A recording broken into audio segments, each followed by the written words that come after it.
تو یہ بات آ جا کے وسیم بھائی پھر یقین کی ہی ہے کہ اللہ سبحانہ و تعالیٰ جو ہے نا وہ میرا برا نہیں چاہ سکتا. میں آپ کو بس ایک چھوٹے سی بات اپنی پرسنل بتا کے پھر آپ کی طرف آتا ہوں.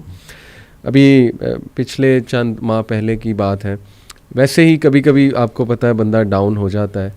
تو میری وائف کے بارے میں تھوڑا پریشان تھا کسی وجہ سے. تو میں کافی پریشان نظر آ رہا تھا. تو انہوں نے مجھ سے ایک بات کی. انہوں نے کہا کہ آپ بہت پریشان لگ رہے ہیں. میں نے کہا جی بس آپ کی وجہ سے ظاہر ہے کچھ ہیلتھ ایشوز وغیرہ جو بھی ہے آپ کو پتہ ہے چلتے رہتی ہیں یہ چیزیں. تو میں تھوڑا پریشان ہو گیا. تو انہوں نے ایک بات کی, اتنا اسٹرانگ جملہ وسیم بھائی کہ میرے رونگٹے کھڑے ہو گئے ان کا یہ جملہ سن کے. شی سیڈ کہ دیکھیں آپ اس لیے پریشان ہیں نا بیکاز یو لو می, آپ مجھ سے پیار کرتے ہیں. تو شی سیڈ کہ آپ سے زیادہ پیار مجھ سے اللہ کرتا ہے. سبحان اللہ. تو یہ بات ہمیشہ یاد رکھیں کہ اگر یہ کچھ آیا ہے اللہ کی طرف سے نا تو یہ اس میں خیر ہی ہے اللہ کی طرف سے.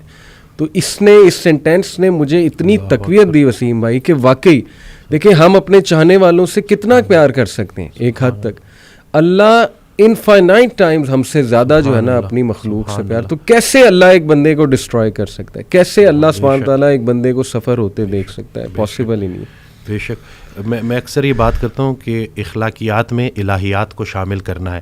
ابھی اخلاق میں تو ہر کوئی ایک دوسرے کے ساتھ اچھا ہوتا ہے انسانی سطح پہ, لیکن جب آپ اللہ کو بیچ میں لے آتے ہو تو آپ کے سارے مسئلے ٹھیک ہو جاتے ہیں. تو یہی ہے کہ یہ بھی اللہ کا بڑا کرم ہے کہ ہم سفر ہم خیال ہو جائے. صحیح. تو یہ جو ہے کہتے ہیں نا ہم سفر ہم خیال ہو جائے تو منزل آسان ہو جاتی ہے. مجھے اکثر جو ہے کالز آتی ہیں, میں کال کنسلٹیشن لیتا ہوں. اس دن ایک لڑکی کی کال آئی, وہ 2.5 سال سے اپنے والد سے بات نہیں کر رہا اور ایک ہی گھر میں رہتے ہیں. تو میں نے اس کو کہا کہ تمہاری دعاؤں کا سارا ذخیرہ تمہارے والد کے پاس ہے.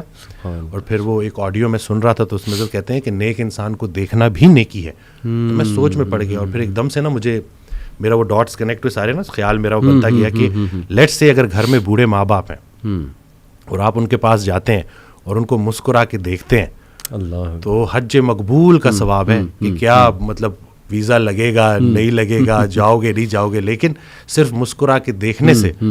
تو بس یہی ہے نا کہ شیطان اصل میں یہ رشتوں کو خراب کرتا ہے. جی یہ انسان کو آپس میں فساد میں ڈالتا ہے. اکثر مرد کال کرتے ہیں تو بیوی کی برائی کر رہے ہوتے ہیں, بیویاں کال کرتی ہیں تو شوہر کی برائی کر رہے ہوتے ہیں. میں تو ان کو آخر میں جب وہ 15 منٹ پوری 20 منٹ جب کھل کے برائی کر لیتے ہیں اور جب وہ چپ ہو جاتے ہیں تو میں ان کو یہی کہتا ہوں کہ خامی سے نفرت کرنی ہے, خام سے نفرت نہیں کرنی. اور پھر ان کو اکثر میں یہ واقعہ بھی سناتا ہوں کہ ایک یہ حضرت واصف علی واصف رحمۃ اللہ کے پاس ایک نشئی آیا جی, تو انہوں نے اس کو ساتھ بٹھایا. کچھ عرصے بعد نا اس نشئی کا بھائی آیا اور اس نے کہا کہ اس نے نشہ چھوڑ دیا, آپ نے کیا نصیحت کی تھی؟ تو کہتے ہیں میں نے کوئی نصیحت نہیں کی تھی, میں نے صرف محبت کی تھی. سبحان اللہ. تو یہ جو زمینی سفر ہے نا, اس میں اگر کوئی ایک چیز آسمانی ہے تو وہ محبت ہے. صحیح بات. اور اللہ کی رسول پاک صلی اللہ علیہ وسلم سے جو محبت ہے وہی اگر آپ کو عطا ہو جائے اور آپ اس ریفرنس سے دیکھو اور اس محبت کے ذریعے چلو, تو میں کہتا ہوں کہ کوئی ایسا مسئلہ نہیں ہے جو حل نہ ہو سکے. ہم صرف یہ جو اپنی ذاتی نفرت ایک ایسا زہر ہے جو عمل دوسرے کا ہوتا ہے, زہر آپ کے اپنے جسم میں پھیلتا ہے اور پھر بڑھتا ہے اور پھر اس حد تک بڑھ جاتا ہے کہ وہ آپ کو اتنا زہر آلود کر دیتا ہے, اتنا بوجھل کر دیتا ہے کہ صرف چند لوگوں کا چہرہ آپ کے آنکھوں کے سامنے ہے تو آپ کا موڈ خراب ہو جاتا ہے. جی. تو اگر آپ نے دل میں کوئی بندے ایسے رکھے ہوئے ہیں نا, تو ابھی اگر آپ دیکھ رہے ہیں تو ان کو فوری معاف کریں. صحیح بات. کیونکہ ہم نے بھی اللہ سے جا کے معافی مانگنی ہے, تو جا کے ان کو معاف کریں. اور نادان ہے جی, یہ لوگ نادان ہیں. قرآن میں اللہ کہتا ہے کہ انسان نادان ہے. جی. تو آپ کی دانائی اگر آپ کو نادانوں کے ساتھ گزارا کرنا نہیں سکھا رہی تو آپ کی دانائی کس کام کی؟ میں اکثر ریپیٹ کرتا ہوں کہ آپ بڑا بنیں اور معاف کریں. جی, یہ چھوٹی سی زندگی ہے.